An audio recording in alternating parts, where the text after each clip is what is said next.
fortune au large des côtes de Mohammedia samedi plonge des familles entières dans le deuil. Les familles de ces candidats à l'immigration clandestine qui ont péri dans ce drame sont toujours sous le choc. Nous nous sommes rendus à Qalat Srarna, région d'origine de la plupart des victimes. C'est un reportage de Lahsen Houbel, le récit est de Amina Traoui. La tragédie laisse tout un village en deuil. Un calme inhabituel règne sur Oulad Charqi dans la province de Qalat Srarna, la région d'origine de la plupart des victimes. Les rares rescapés du Zodiac sont toujours hébétés et à bout de nerfs. Ils disent avoir miraculeusement échappé à la mort.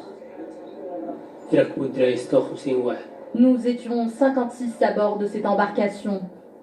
Le point de départ était à Ain Halouda et dès les premières minutes, nous avons constaté que la mer était très agitée. 2 grosses vagues ont suffi pour renverser l'embarcation. J'ai vu des jeunes crier et se débattre. Ces jeunes, malheureusement, sont attirés par un idéal qui n'existe absolument pas. Ils pensent qu'il est possible de trouver un Eldorado ailleurs, alors que c'est une image loin du réel.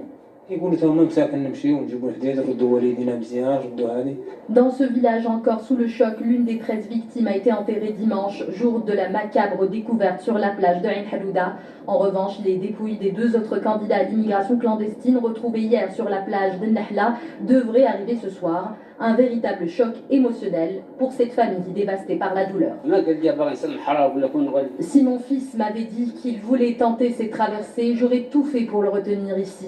Malheureusement, il y a toujours des criminels pour vendre du rêve à nos jeunes. L'enquête se poursuit pour déterminer les circonstances exactes de ces tragédies. Selon les familles, beaucoup de ces jeunes n'en étaient pas à leur première tentative d'immigration clandestine. Et sachez qu'un nouveau corps de citoyens marocains candidats à l'émigration clandestine a été retrouvé aujourd'hui, portant à 13 morts le bilan des victimes de l'échouement de cette embarcation pneumatique au large de la côte de Mohammedia, survenue samedi. Selon les autorités locales de la préfecture d'arrondissement de Sidi Barnossi, les corps de certains noyés ont été identifiés par leurs proches et les recherches se poursuivent afin de retrouver d'éventuelles autres personnes portées disparues.